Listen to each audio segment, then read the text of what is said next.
Hello and welcome to Breaking the Cycle. My name's Stephen, and today we've got an interesting episode. We're going to talk about Buckmeister fullerene or buckyballs, or what's more commonly known as carbon-60, and the studies that have taken place over the years, the potential beneficial ramifications of this stuff for people with intestinal disorders.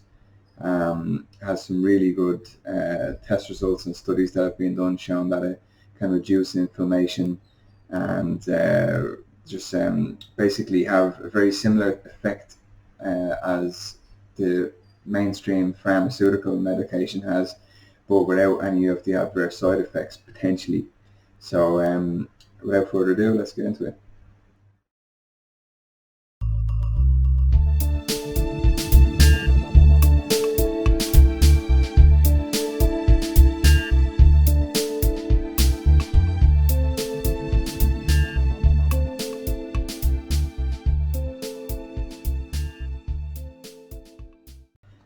All right, so Buckmeister fullerene. So I'll just give you like a brief history. There's heaps of information about this on the internet, so like you can go balls deep into it and do loads of research for yourselves, whatever. So I'm just going to do like a kind of a general high level look at what C60 is, what the studies have shown, and then do like a comparison between this and the potential effects that C60 has and its similarities to pharmaceutical medication.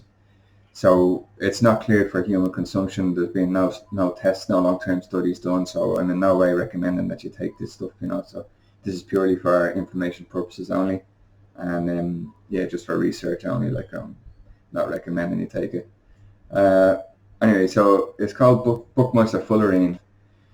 So basically what it is, you can see over here, it's a spherical soccer ball type caged arrangement of 60 atoms of carbon that are linked together by two electrons. So it forms like a cage, like a hollow cage.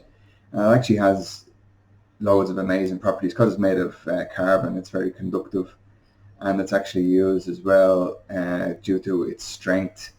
It's used as a lubrication, industrial lubricant. But they've done studies because they were going to use it in industry, whatever, and they did toxicity studies on rats. And what they found was they were trying to kill the rats with the stuff to see how toxic it was. So if they had people using Buckmeister fullerene for whatever, like using it in industry applications, if they were breeding it in because it's only like it's very very small on a nanoscale, and they wanted to see if it would kill the rats. And what they found was that it actually increased their lifespan significantly. And since then, there's been loads of other studies done with all sorts of things like arthritis and IBS, colitis, cancer, and it's coming up with like amazing results. But it's just because it's just carbon. I don't think they can patent it in any way. So it's not really being adopted by the pharmaceutical industry. There's a surprise. So it's not even being cleared for human consumption or anything yet. Like, and it's been first discovered in the 1980s. So obviously there's not enough money can be made off it. But anyway, we'll go into the history of it a little bit. So these are the guys that sort of first postulated Buckmeister fullerene, and they did a study in the 80s, and the study that they did it wasn't actually a success. But the fact that they discovered the C60 and more studies that took place found that it was actually a really versatile substance, and they ended up winning the Nobel Peace Prize in 1996. One of the properties that they found is that it's a free radical scavenger. So it's really, really good at going in and acting like a sponge. So it goes in, it's really small, it can go into the mitochondria and then basically into the lymphatic system and mop up all of the free radicals that are hanging around inside the lymphatic system. And that can reduce oxidative stress, which is a big precursor for inflammation and inflammatory diseases. It's also a really potent antioxidant, much more potent than vitamin C. And there's been all sorts of studies, as I said. One study was done on rats to see if it was toxic.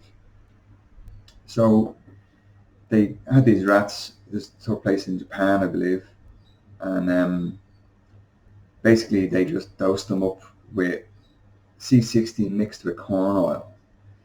The maximum dose that they were giving them was 1,000 milligrams per kilogram a day for 29 days. So basically they found that there was no ill effects of the introduction of C60 into the mice anyway. The results, no deaths or clinical signs of toxicity occurred in any groups. In general appearance, blackish feces were observed in males and females at the 1,000 milligrams kilogram per day from dosing day 4 to the end of the administration period, and from day 0 to day 1 of the recovery period. So they did it for like a 28-day period, I think, and then at the end they gave them 14 days recovery. They euthanized a selection of the rats at the end of the first 28 days, and then they euthanized the remaining rats after the 14-day recovery period. And they found that basically there was no trace of the C60 in the rats that they killed after the 14-day recovery period. So they came to the conclusion that it's not toxic. Basically, it's just carbon, and we're all made up of carbon, so your body doesn't react to it as like a protein or whatever, which is what a lot of the biological medications that are on the market, the pharmaceutical stuff, are actually chimeras. Like they're made from a mixture of mouse protein and human protein, or gerbil protein and human protein, and they can cause your body to react and develop antibodies and have negative side effects. So there's a potential there for the C60 to be used and not have any sort of negative adverse side effects in the body. So they've done studies. They found one study here, anti-tumor and anti-inflammatory properties of C60. So the C60 application led to reduced colonic tumor lesions and tumor numbers by 27% and 50% respectively. The degree of colon damage under acute colitis reduced by 40%. So they came to the conclusion that C60 expresses inflammatory and anti-tumor properties, and particularly corrects local and systemic colon, liver, kidney morphological morphofunctional changes under acute colitis and colon cancer. These effects could be realized through C60 antioxidant properties. So the antioxidant is a big thing, because the anti-inflammatory diseases that a lot of people suffer from are a result of oxidative stress, amongst other things. And the C60 has been shown in studies to reduce oxidative stress, so that's a positive. So here we have another study. It was anti-inflammatory effect of fullerene C60 in mice. So they used mice with dermatitis. They induced dermatitis onto them, and then they basically gave them C60 topically and subdermally, I believe, and then they measured the results. Right, so we can see here that the inflammatory activity and the response from the fullerene derivatives says down the bottom here that it suggested that this effect is associated with lower levels of ROS in the stimulated cells. I'll have a link to all these studies as well, so you can go through them. A lot of them, obviously I'm not a chemist or a biological expert or a scientist, so it's hard to read a lot of it, but I've just been going through and picking bits and pieces that are relevant to inflammatory disease and seeing if it could be beneficial in that regard. So the conclusion of this particular study found that C60 inhibits significantly specific IgE production in mouse, AD model. In addition, it was shown that IL-4, IL-5 levels were significantly decreased after the C60 treatment. It shifts the immune response from Th2 to Th1, which is a good thing as far as inflammatory bowel disease goes. Marked increase in the production of IL-I2 and IFNY. Also, it goes on, the histological analysis of skin samples shown that the therapy improved histological picture, reducing an allergic inflammation via EC as well as SC applications compared with the untreated mice. We do not know exactly why the EC application is more effective than the SC one. The possible explanation for the EC application is that the C60 increases the fullerene availability into the immune system due to the presence of large amounts of immune cells in the skin with allergic inflammation. So the fact that it switched the Th2 to Th1 has a potential ramification for people with bowel disease, inflammatory disease. So I just wanted to touch on it. It's a massive subject, and I'm only kind of going through. There's loads of studies that have been done. I'm only going through it myself. But I just wanted to look on the pharmaceutical side of things. So adverse side effects of azathioprine. One of the biggest ones here, like azathioprine, is listed as a human carcinogen. So, obviously that's no good. So that's given as medicine for people with Crohn's disease like myself. I've been taking azathioprine for years. It's listed as a carcinogen. And they've given C60 to mice with cancer, and they live longer. So it had anti-cancer properties. Infliximab, serious side effects. So this is another drug that they give you. This is a biologic, so it's actually a chimeric type drug. So this is the one that's derived from a mouse protein. And I've actually developed some fairly serious side effects to this drug. I've since stopped taking it, so that's why I'm looking into other possible avenues.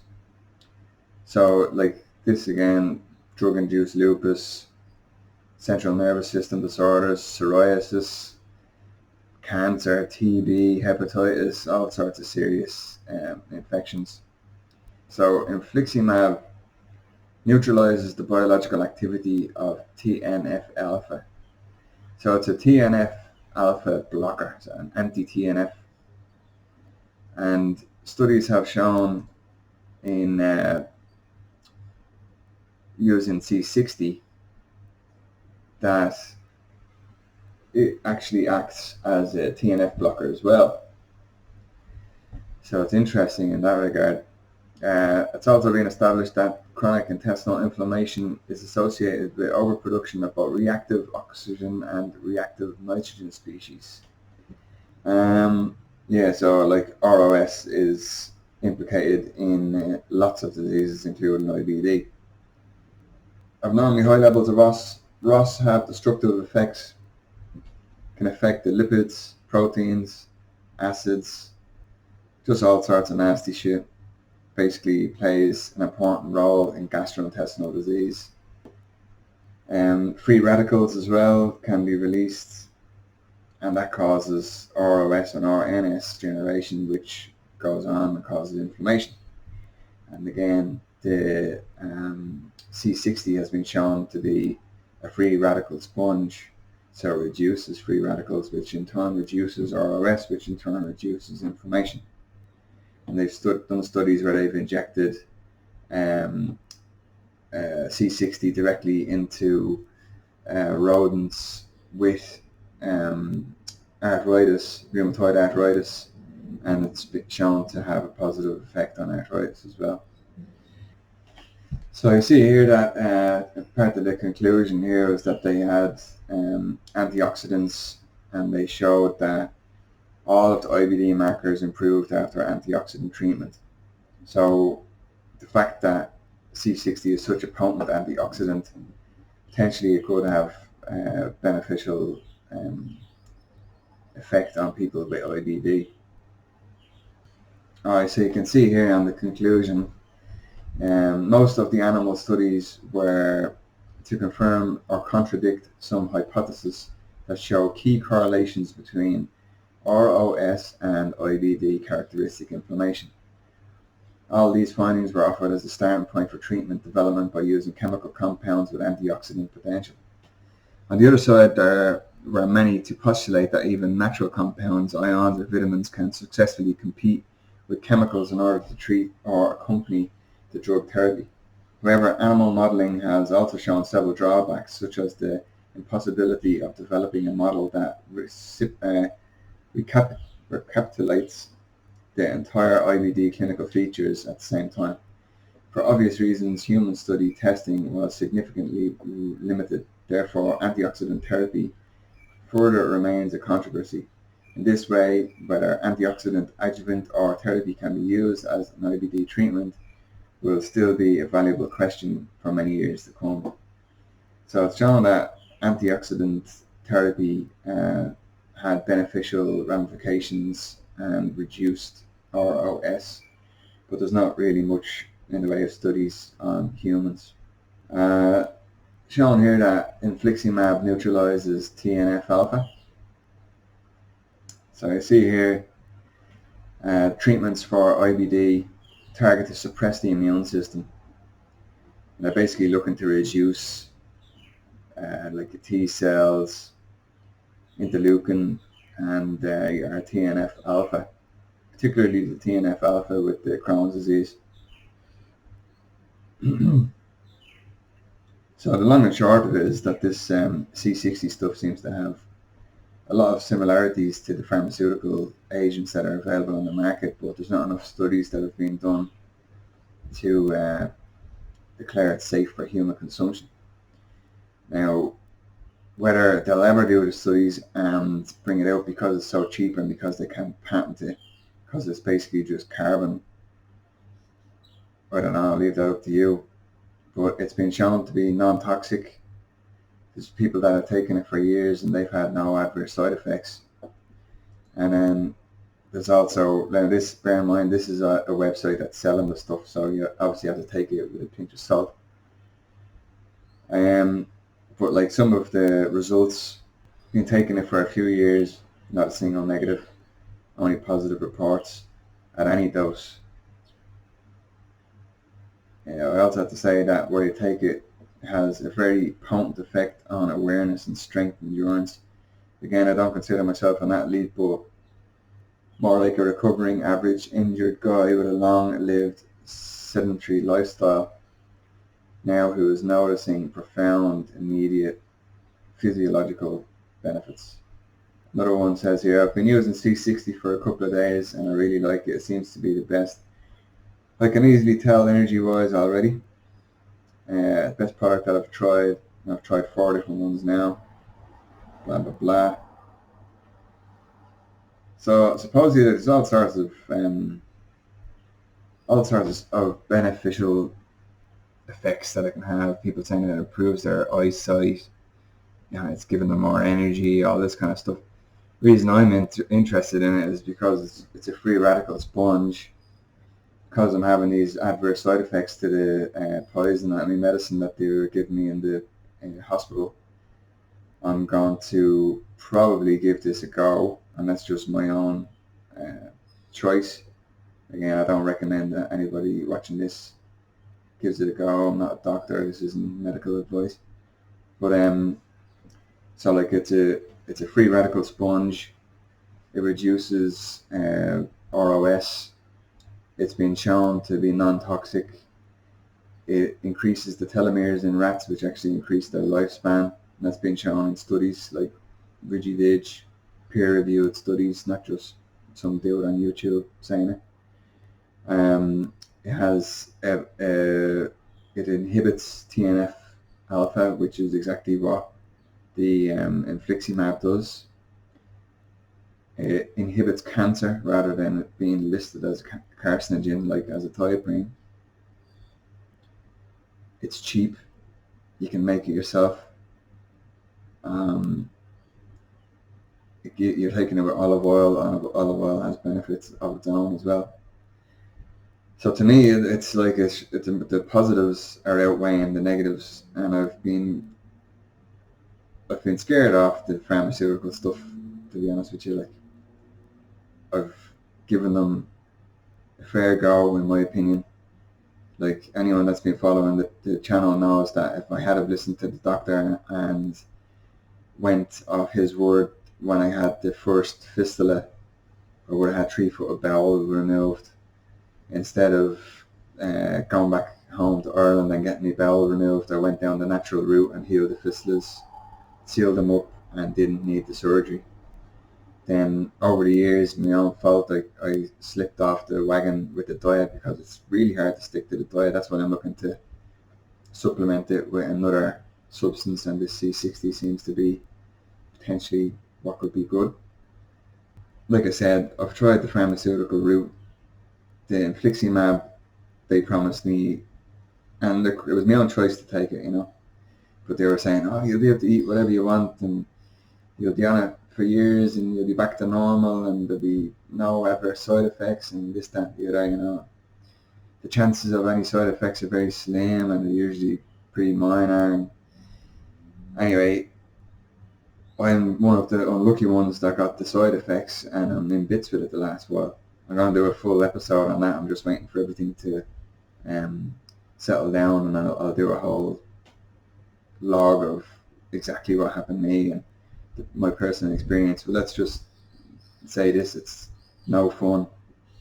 The adverse side effects from it, and it was scary, and I could still potentially be left with side effects like for the rest of my life because of it. So, and this is the stuff that they're giving you that's like rubber stamped and approved by the government and all the bodies, the powers that be, whereas you have the C60 stuff here has been shown to have no adverse side effects. It's non-toxic. It's shown to actually increase lifespan. It's a more potent antioxidant than vitamin C. Has anti-cancer properties, anti-inflammatory properties. It reduces oxidative stress. The list of positives far outweigh the list of negatives, and there's people that are taking it for years and taking massive doses of it, like way more than I intend on taking, and they've had no adverse side effects whatsoever. So for me, I'm going to go down this route. It's not a protein, it's just a carbon molecule. Your body doesn't react to it like a foreign body in any way. There is, don't get me wrong, there's negatives, like it's light sensitive. If it reacts to light, and it can react badly to light. There's studies that show that if you leave it out in the sun or leave it out in a bottle that's not shielded from ultraviolet radiation, the fact that it's a really potent antioxidant and it oxidizes under UV light exposure means that it could be a really potent antioxidant, which could introduce more inflammation. So there is risks involved, It's something that I've been looking into. Think I'm going to give it a go. So just before we go, I just wanted to touch off on a couple of symbols, some interesting stuff that I've been reading about over the last while. You can see over here, this caduceus is a common symbol that you'll see associated to the health industry, whether it be hospitals or drug companies.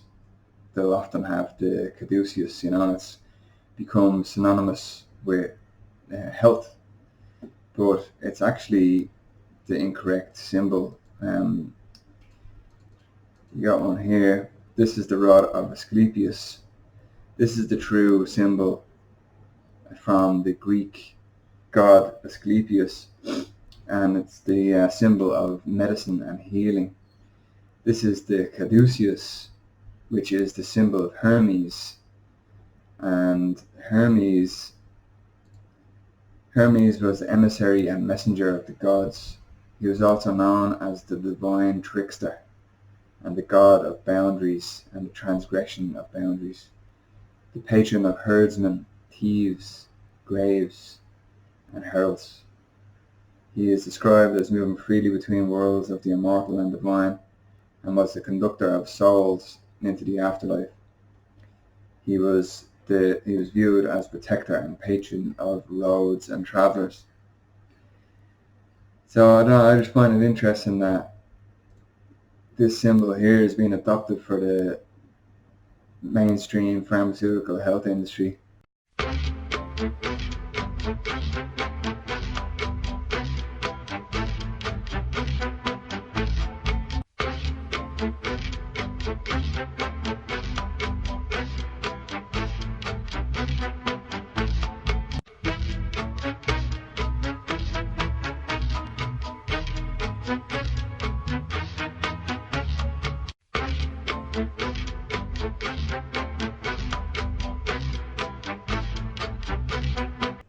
The rod of Asclepius. You'll see the rod of Asclepius from time to time, but this is the actual correct image, and that actually means health and healing.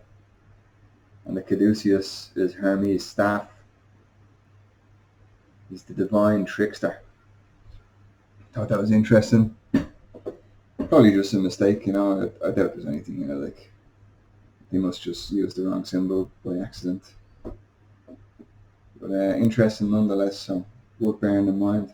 Alright, so that's it for this week. I'll keep you updated on how things go with the side effects. Don't forget to like, share and subscribe, and if you like the content that I'm doing on the channel, just share it out there and get people involved. Comment down below if you have any experience similar to mine or anything that you recommend. I'm open to all options, so that in mind, good luck.